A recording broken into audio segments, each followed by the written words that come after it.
The coffee machine was broken again. Sarah stood in the break room, staring at the lifeless machine like it had personally betrayed her, which in a way it had. 3 hours of sleep, a presentation due at noon, and now this. The November rain hammered against the windows, turning the morning dark and close, the kind of weather that made you want to crawl back into bed and forget the world existed. "It's been broken since yesterday," a voice said behind her. "Maintenance won't get to it until next week." Sarah turned to find her boss standing in the doorway. Alexandra. Even at 7:45 in the morning, she looked like she'd stepped out of a magazine spread, her dark hair pulled back in a way that should have looked severe but somehow didn't, her charcoal suit fitting like it had been made for her body specifically. Which it probably had been. Sarah had worked at Meridian Communications for 2 years and had never seen Alexandra wear the same outfit twice. "I'll survive," Sarah said, though she wasn't sure that was true. "Might not be pleasant to be around, but I'll survive." Alexandra smiled, the kind of smile that transformed her face from intimidating to something else entirely. "Something warm. There's a cafe 2 blocks down. Marino's. They make a courte-do that will change your life." "I don't have time." "I'm going anyway," Alexandra said. "Come with me. The presentation isn't until noon. You have time." It wasn't really a request, not coming from her boss, so Sarah grabbed her coat and followed Alexandra out into the rain. They walked in silence, shoulders hunched against the weather, and Sarah found herself hyper-aware of the space between them, the way their arms almost brushed but never quite did, the click of Alexandra's heels against the wet pavement. Marino's was small and warm and smelled like heaven. Alexandra ordered in Italian, which of course she did, and paid before Sarah could even reach for her wallet. They sat at a tiny table by the window, rain streaming down the glass, and Sarah wrapped her hands around her cup, feeling the heat seep into her skin. "Thank you," she said. "You didn't have to do this." "I know." Alexandra took a sip of her espresso, her eyes studying Sarah over the rim of the cup. "But you looked like you needed it. Bad night." Sarah laughed, a short, tired sound. "Is it that obvious?" "Only to someone who knows what to look for."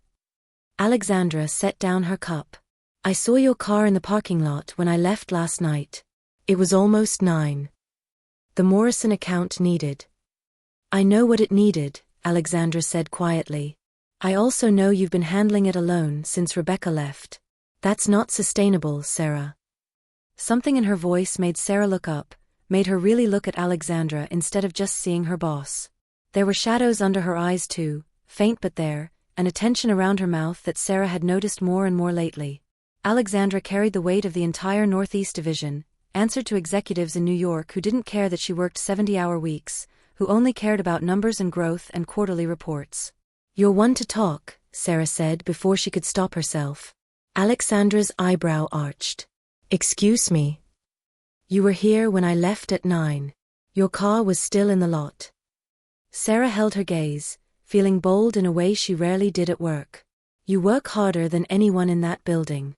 So maybe you shouldn't lecture me about sustainability." For a moment, Alexandra just looked at her, her expression unreadable. Then she laughed, a real laugh, low and genuine, and Sarah felt something shift in her chest, a warmth that had nothing to do with the coffee. "Fair point," Alexandra said.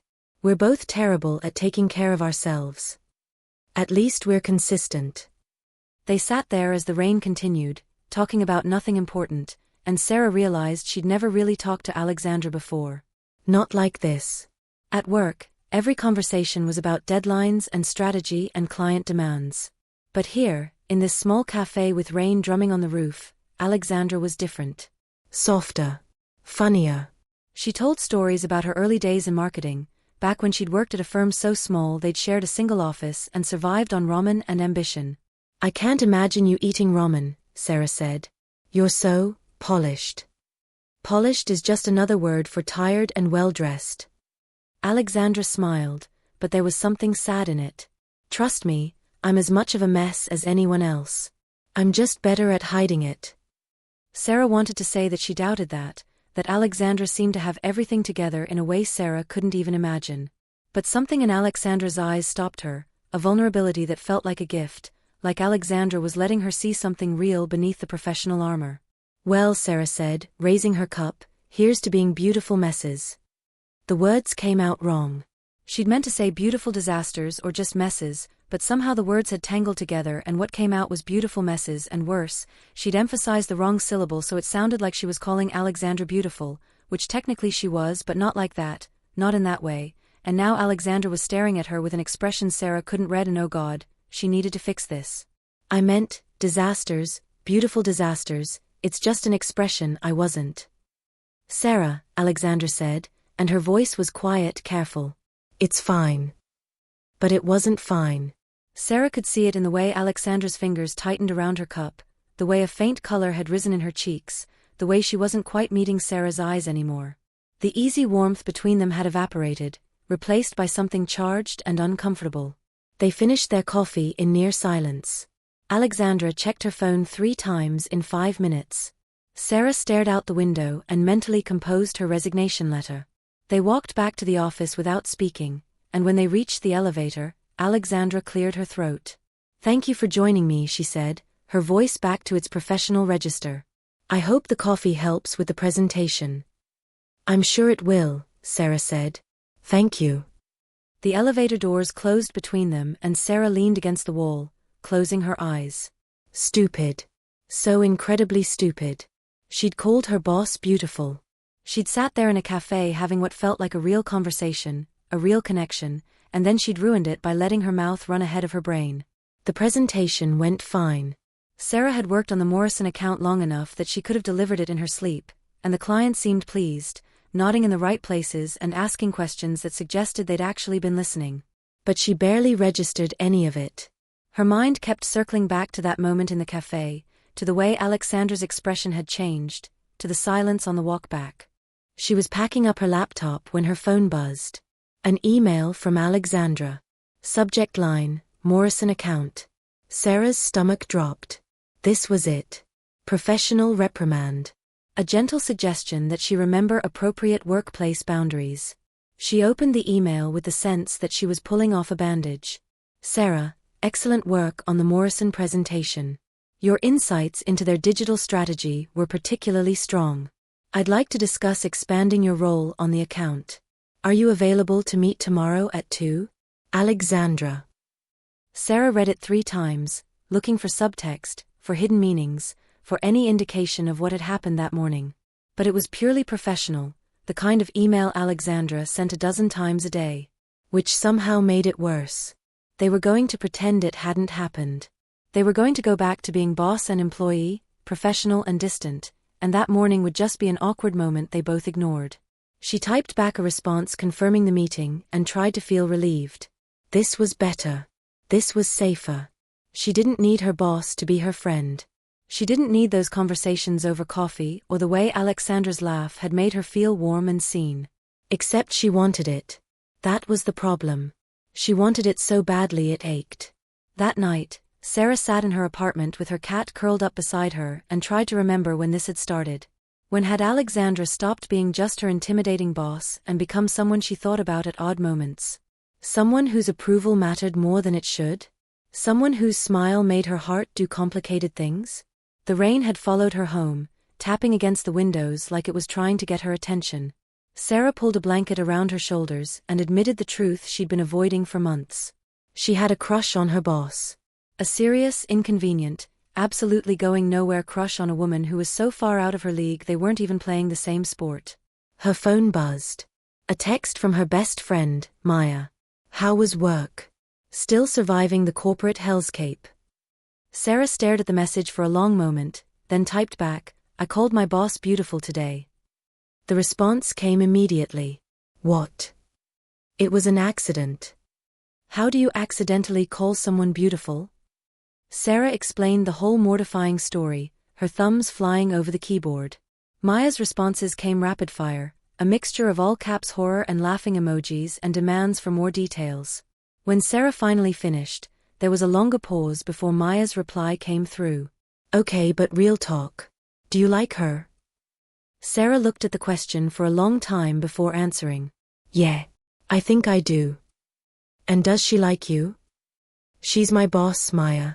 She probably thinks I'm an idiot who can't be trusted to have coffee without making it weird. Or, Maya wrote, She's a human being who was flattered that her smart, attractive employee called her beautiful.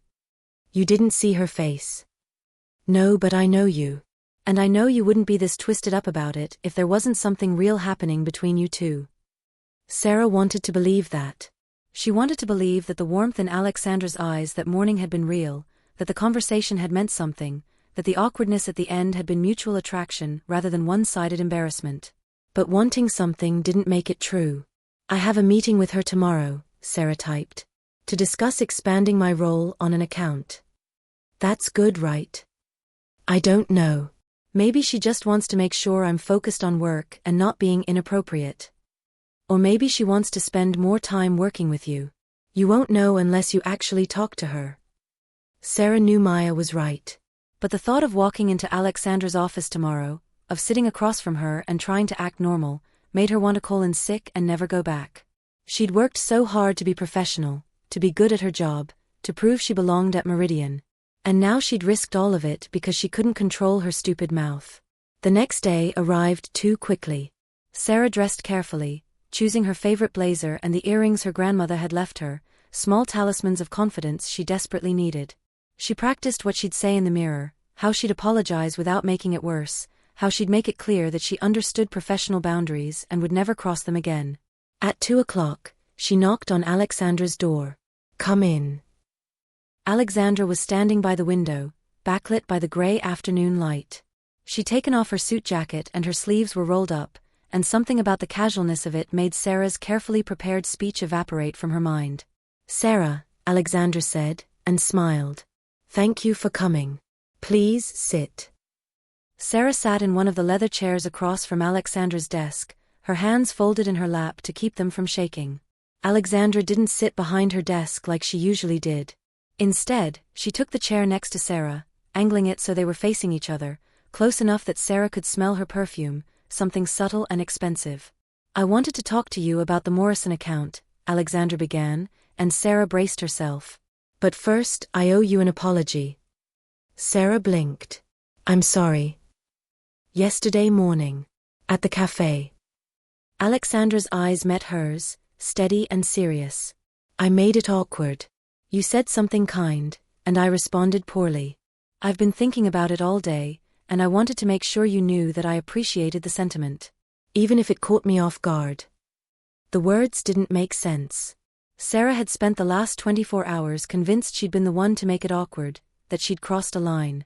But Alexandra was apologizing? For what? I don't understand, Sarah said slowly. I'm the one who should apologize. I said something inappropriate. You paid me a compliment. Alexandra's voice was soft. There's nothing inappropriate about that. But you're my boss. Yes. Which is why I should have simply said thank you instead of freezing up like a teenager. Alexandra leaned back in her chair, and something in her posture relaxed, became less guarded. The truth is, Sarah, I don't receive many genuine compliments. People tell me what they think I want to hear, or they compliment me for strategic reasons. But yesterday you just said something kind. And I didn't know how to respond. Sarah's throat felt tight. She'd spent all night convinced she'd ruined everything, and here was Alexandra, looking at her with such openness that it made her chest ache.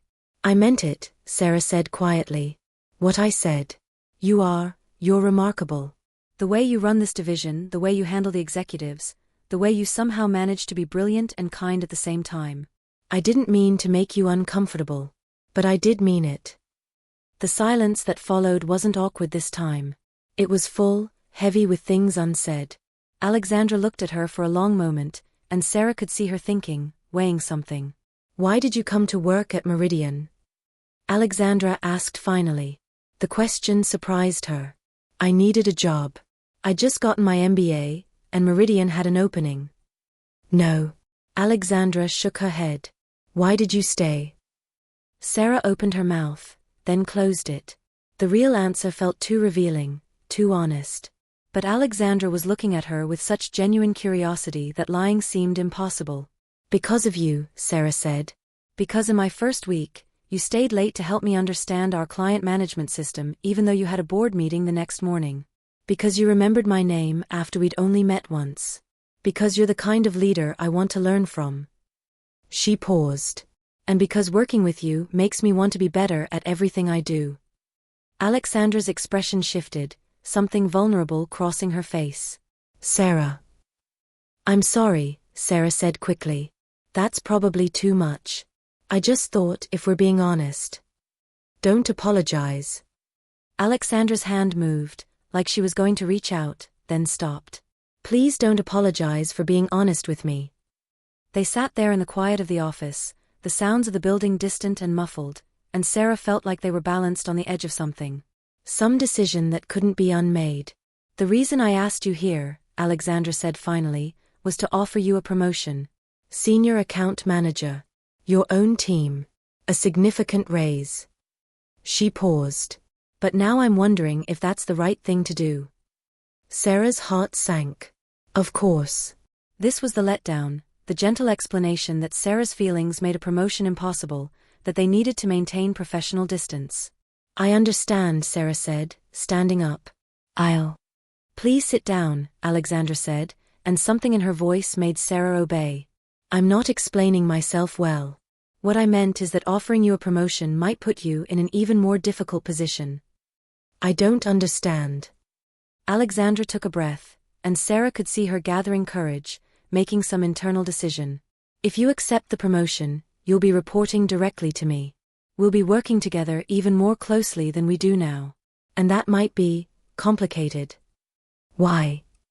Because, Alexandra said, and her eyes met Sarah's, I've spent the last 6 months trying very hard not to notice how talented you are.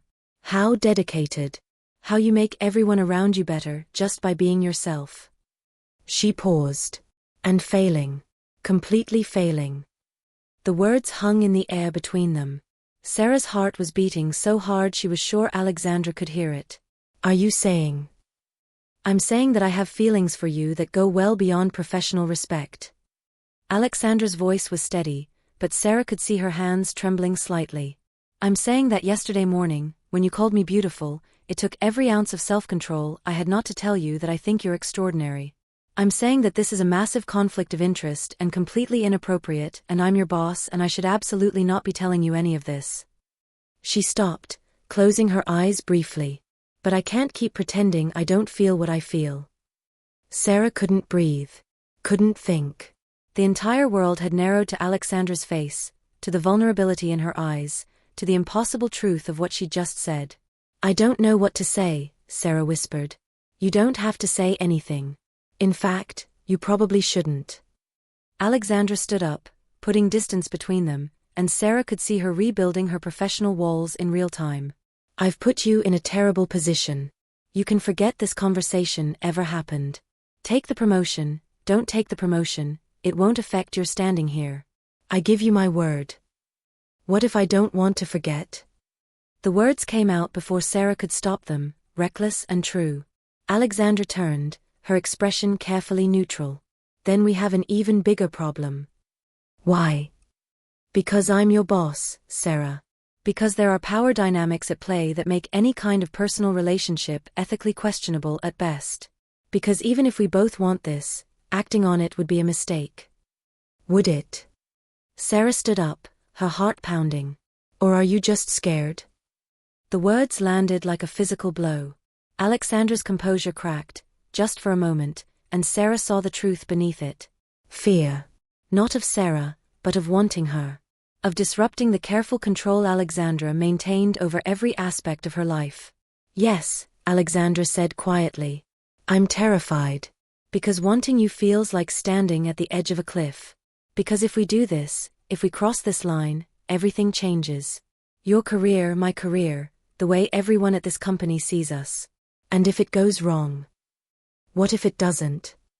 They stood there, on opposite sides of the office, and Sarah could see Alexandra struggling with herself. Every logical, practical, careful part of her fighting against what she felt. I need to think, Alexandra said finally. We both do. This isn't a decision we can make in a single conversation.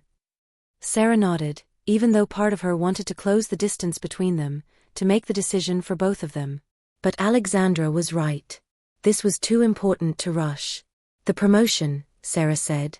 Can I have some time to think about that too? Of course. Take all the time you need. Sarah walked to the door, then stopped with her hand on the handle. Alexandra. Yes. Thank you. For being honest with me. She left before Alexandra could respond, walking through the office in a daze. At her desk, she sat down and stared at her computer screen without seeing it. Her boss had feelings for her. Her brilliant, beautiful, completely out of her league boss had feelings for her. And Sarah had absolutely no idea what to do about it.